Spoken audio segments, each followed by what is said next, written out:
Let's talk about the COVID vaccine.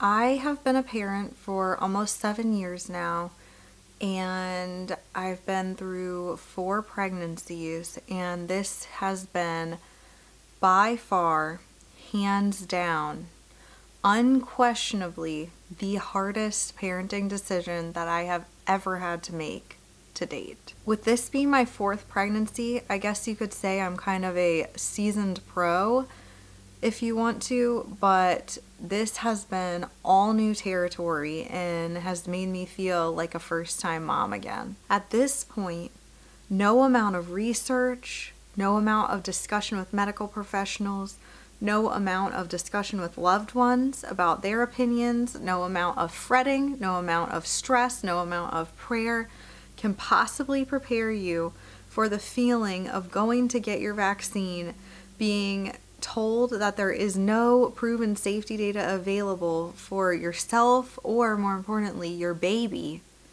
and then being asked to sign your consent on a line and hold out your arm to get the vaccine. The pit that I had in my stomach as I held my arm out was indescribable. I've never felt a feeling quite like that before. Before I go any further with this video, I just want to give a little bit of a disclaimer. I understand that this video is by nature going to be very controversial.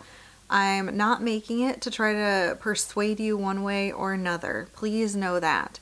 I'm making this because I felt very isolated and alone in having to make my decision. I don't have a lot of friends that are pregnant right now.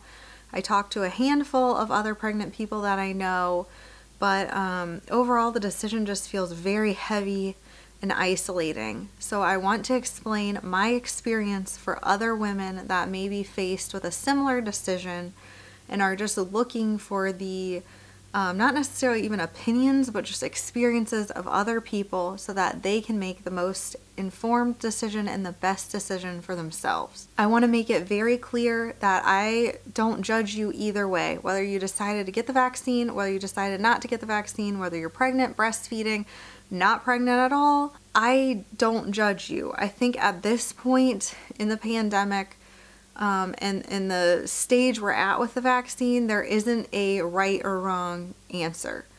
It's a totally personal decision with a million factors to consider, and that decision is going to be different for everyone. And in all honesty, the best thing for people is going to be different depending on the individual. I'd love to hear your experiences, and no matter what, I'm not going to judge you. Let's be friends either way. I take that back. I will judge you under one condition. The only people that I will judge are people that are uninformed, that make no effort to inform themselves, and that then want to judge other people or try to convince other people to see things their way when they themselves are not informed. I will judge people like that. So if you're one of those, let's not be friends. So a little bit of a quick introduction if you're new to my channel. My name is Kelsey. I am a wife and a mom of soon to be 4 kids. I have a 6-year-old, an almost 4-year-old, and an 18-month-old. And then I have a baby that's due in November. So I'm currently 10 weeks pregnant. This past week, when I was 10 weeks and 3 days pregnant, I got the Pfizer COVID vaccine. I want to stress a million times that this was not a decision that I took lightly. It's not a decision that I made hastily. It is not a decision that didn't cause me extreme anguish to arrive at my decision. I want to kind of back up and give you a little bit of history of myself as it relates to the whole pandemic and the vaccine development and my opinions and thoughts about the vaccine, so that you can kind of understand a little bit better of the framework of how I was making my decision. If you've been following along, you know that the vaccine became available to the public, I think in like the end of December, and by public I don't mean like anyone, mostly to like healthcare workers. in the end of December. And I am a healthcare worker. I am a nurse in an ICU. And at the time in December, I was a nurse in an ICU that took care of COVID patients. Before I even had the option to get the COVID vaccine, I will be the first to admit that I was skeptical, very skeptical. I had told my husband, I am not getting this vaccine. If they try to make it mandatory to have it for work, I'm quitting my job. I don't feel comfortable getting a vaccine that's being developed this quickly. And then, there's all the people that are speculating about the government implanting microchips and stuff like that. And especially during a pandemic where everyone's stuck at home watching the news and keeping up with social media, it's easy to be influenced by stuff like that. So, and I'm definitely like a skeptical person and an overthinker as is. So I just kind of sat around and thought about all that and was just really, really uncomfortable with the idea of vaccine. To kind of add to my dilemma, I was still breastfeeding. I am actually still breastfeeding my daughter.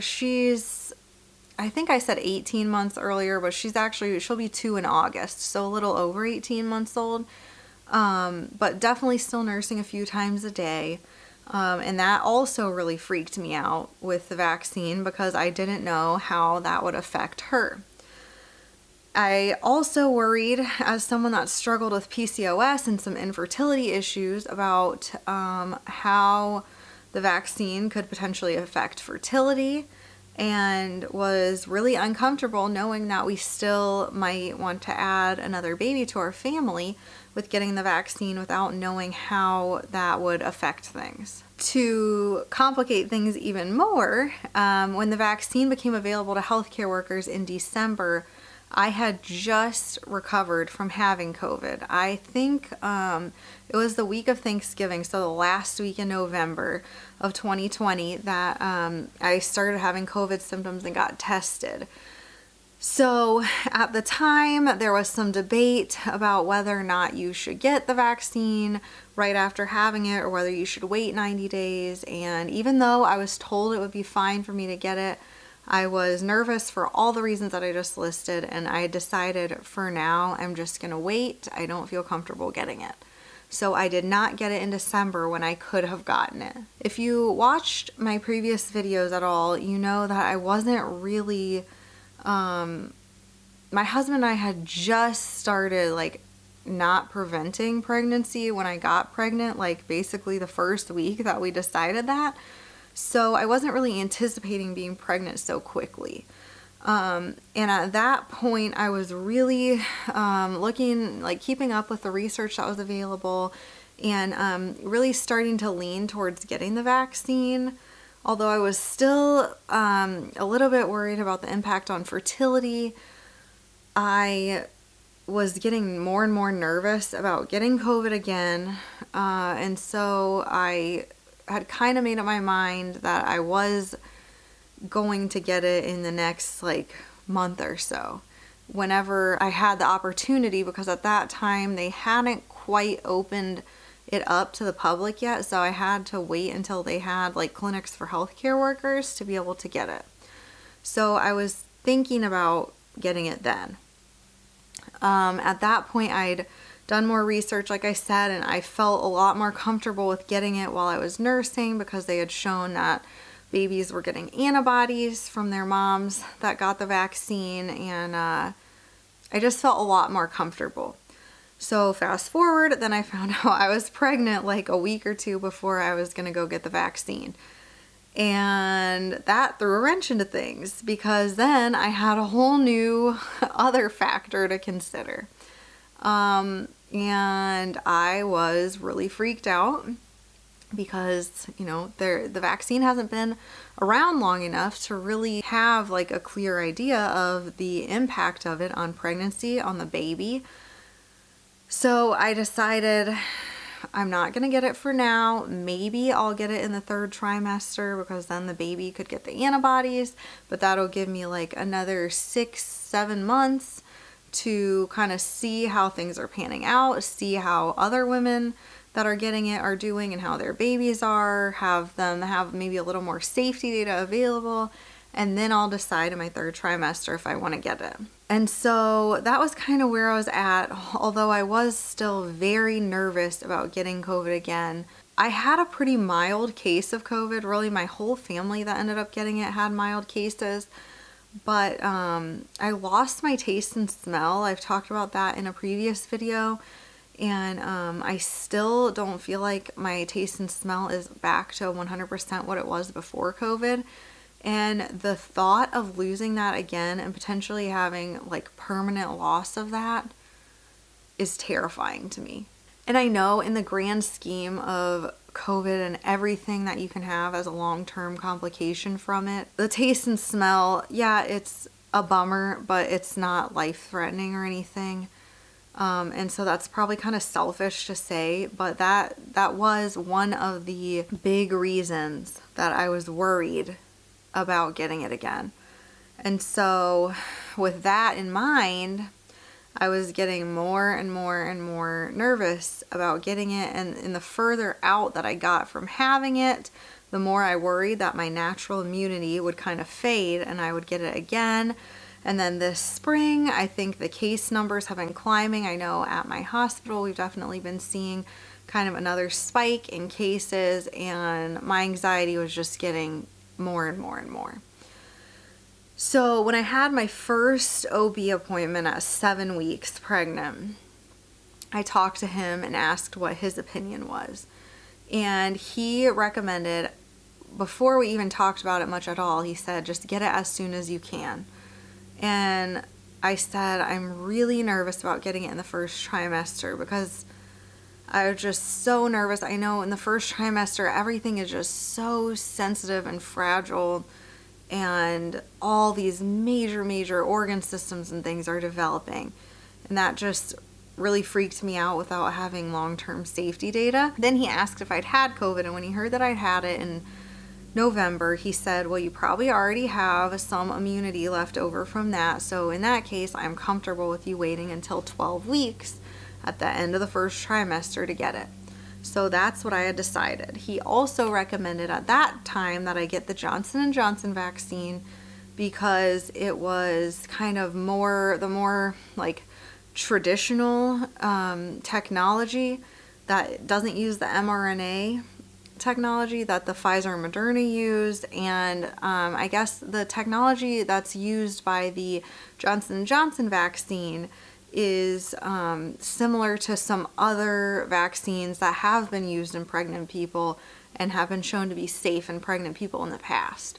So I was on board with that, and I'd kind of made up my mind that at 12 weeks I would get the Johnson & Johnson vaccine. Fast forward like 2 weeks from that, and the Johnson & Johnson vaccine started having all of these things that I'm sure everyone's heard about in the media, with people developing blood clots and having stroke-like symptoms, and it got pulled temporarily from the market, I guess. I don't know if that's what you say, but it got pulled temporarily. It is back now, for now, at the time that I'm recording this. But that really kind of made me nervous and kind of provoked me to do a little bit more research into all of the vaccines and how they work, and kind of, the safety in pregnancy of any of them. I want to point out real quickly, I'm not going to talk about all the science of the vaccines right here and now. I'm not an expert. I do have somewhat of a medical background, which was helpful in kind of like deciphering some of the articles that I'm reading, but there are a ton of videos and articles out there that explain way better than I could, if you just Google it or search on YouTube. So I will let you look, if you're looking for the science behind any of it, at that. This is just going to be kind of telling you my thought process. So I started looking into stuff more, and as I did, I became more and more comfortable with the idea of the mRNA vaccines, which are the Pfizer and Moderna vaccines. While there's obviously not any data because it hasn't been around long enough to prove safety in pregnancy, I was a lot more comfortable with the fact that all of the evidence and data and kind of mechanism of how the vaccines worked were encouraging and promising that it should be safe. I also, during this time that I was doing all the research, just had mounting anxiety about getting COVID again. I don't know what it was, but since I was around the 6-month mark from having COVID, for some reason in my head, I just was thinking that it was more and more likely that I would end up getting it again. And like I said, that terrified me. I also had been reading a ton of research lately about how women that have COVID during pregnancy are having really bad outcomes. And that obviously stresses me out and makes me nervous. So I kind of made up my mind that I wanted to get the vaccine, as scary as it is. So at my next appointment at 9 weeks, I talked to my doctor and just told him, and he said, I'm fine with you getting any of the vaccines whenever you want. If you want to get them now, that's fine. By 10 weeks, the babies, like most of the babies, major organ systems already developed. And so he said, he thought it would be fine. Obviously, nobody knows for sure, which is kind of the risk that you're taking, which is what makes it so incredibly gut-wrenching and terrifying. But ultimately, you have to just go based on the information that you have available. There really is not a good option. At this point, if you are pregnant during the COVID pandemic, it is risk getting COVID and having the effects of that, which there have been tons of pregnant women that got COVID and were totally fine and went on to have totally healthy babies.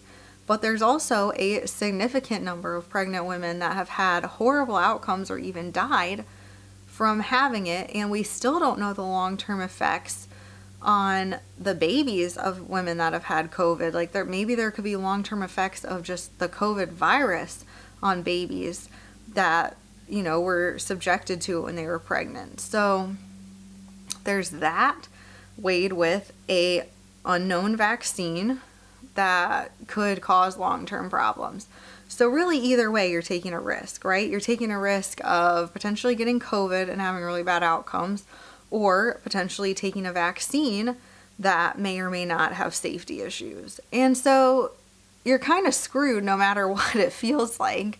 And you just have to make the best decision available to you, which is unfortunate and scary and stressful, but that's kind of what it boiled down to for me. I will tell you that I lost a ton of sleep leading up to it. And even after I made up my mind and was 100% sure that I was going to get the vaccine and went ahead and scheduled the vaccine, I still lost sleep every single day up until the morning of. I was a mess the morning of. I was nervous. I was tearful and crying, and my stomach was upset and just like churning because I just felt the weight of that decision and just feeling the burden of that. It was just, like I said, indescribable. I can't even explain it. My husband is so supportive, and he kind of just said, you're the one that's more informed about this. I trust your decision.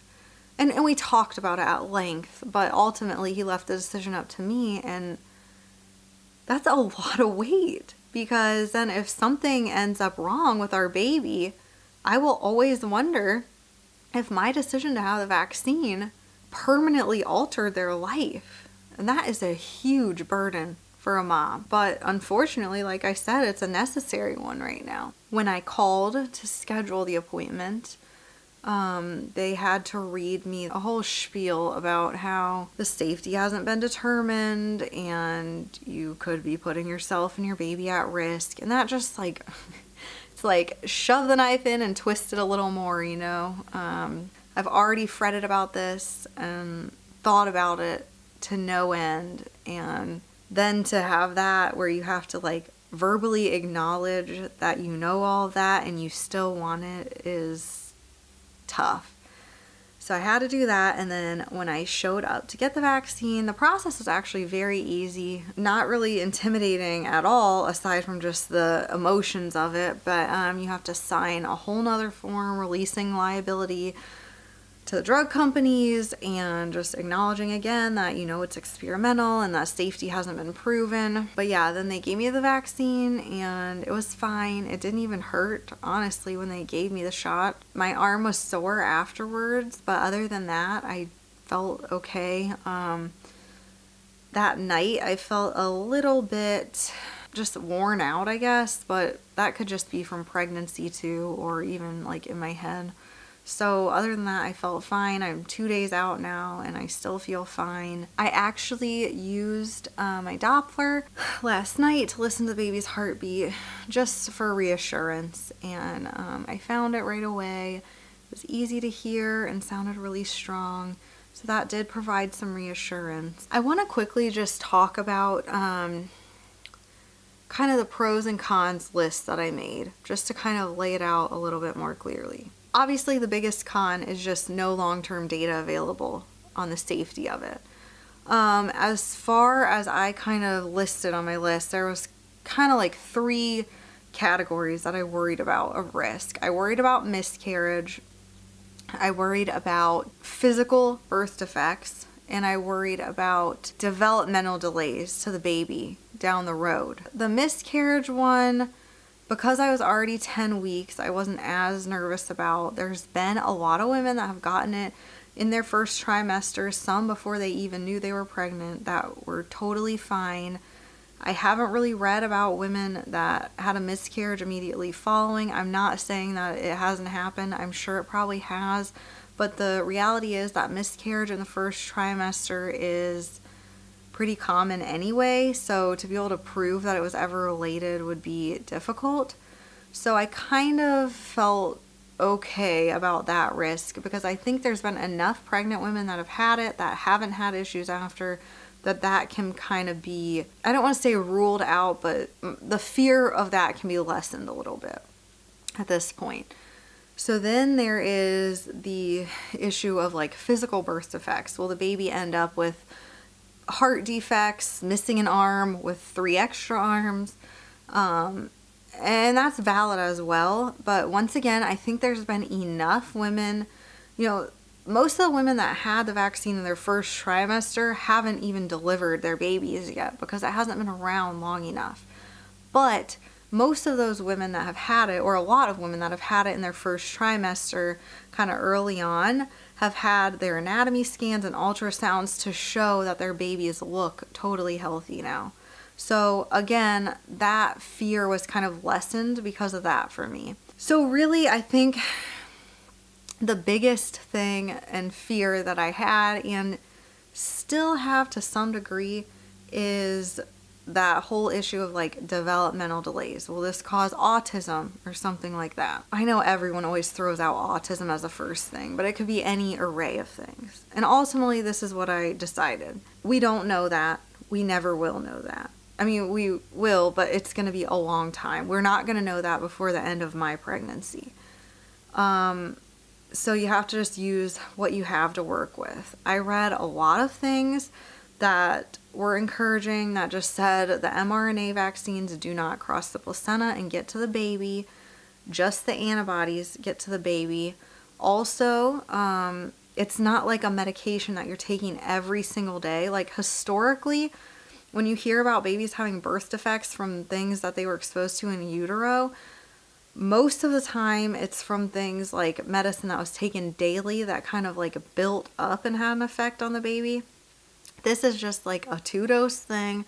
The mRNA supposedly degrades within like minutes to hours of getting in your body, so it's not like it's lingering around and affecting the baby for a long time, to the best of our knowledge. I know that all of this is still so new that we don't know for certain or have data for certain, but theoretically it should be okay. So that made me feel a little better. Nobody knows what causes autism or a lot of other developmental delays that kids can have, but one thing that's been pointed to is that fevers or viruses can potentially have a link to autism. Now, I don't want to use this as an opportunity to get into arguments with people about what causes autism or anything. People have their beliefs. People have very strong beliefs about this. I don't even have one hard belief about it. I just kind of like research and keep up with what people are talking about. So I'm in no way saying that there is a direct link or cause or anything. But I know that is one thing that they have been kind of like researching and looking into. So as I thought about that, I thought some people that have COVID have fevers for weeks that are uncontrollable. So would the risk of a virus, plus the virus itself could cause developmental delays or anything in babies, and we don't even know because there hasn't been a link established yet. So I kind of like weighed my fear of the vaccine against the fact that there could be a very real risk with getting COVID and having the baby be exposed to the virus, plus if I got a fever for a long amount of time that was uncontrolled, and like the ramifications of that. Once again, choosing from two not great options, but still in my head the vaccine was still the right thing to choose in light of all that. Okay, so now that we've talked about all those heavy kind of cons that I saw with the vaccine, let's talk for a minute about the pros. One of the big ones is that there is more and more research coming out, obviously, as time goes on, about the safety of it. And so far, there hasn't been any safety concerns identified in the women that have had it and have delivered their babies or had scans of their babies. So that's encouraging. Second, the fact that you could mitigate your risk and hopefully either not get COVID at all, or if you did get it, be asymptomatic or have a very mild case is definitely encouraging. For one, like the most important, that you wouldn't want to be really sick and have that affect the baby, but also just for the reason of not wanting yourself to be sick and have to, miss work, miss life, be miserable, lose your taste and smell, have long-term effects on your breathing. And like, I still have vision issues from when I had COVID. So there's all of that, which is a clear benefit of getting the vaccine. I think another real benefit of the vaccine for me is that I knew it would decrease my anxiety and that I would be able to go out in public or even just like around my family and friends more without being paranoid that I was going to get COVID from somebody or give COVID to somebody, particularly with me working in the hospital and potentially around COVID patients. That was definitely a big factor. So just the peace of mind of getting it was something that I considered as a pro. And then finally, one of the other major pros that I thought about with the vaccine is just the fact that hopefully the baby will be born with antibodies for COVID, which means that the baby themselves will have protection from COVID when they are born.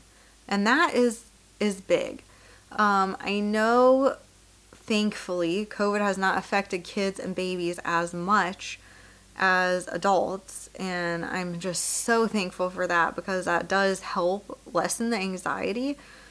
But it definitely can still affect kids and babies. And there is like buzz, some of the new variants in other countries are affecting kids more so.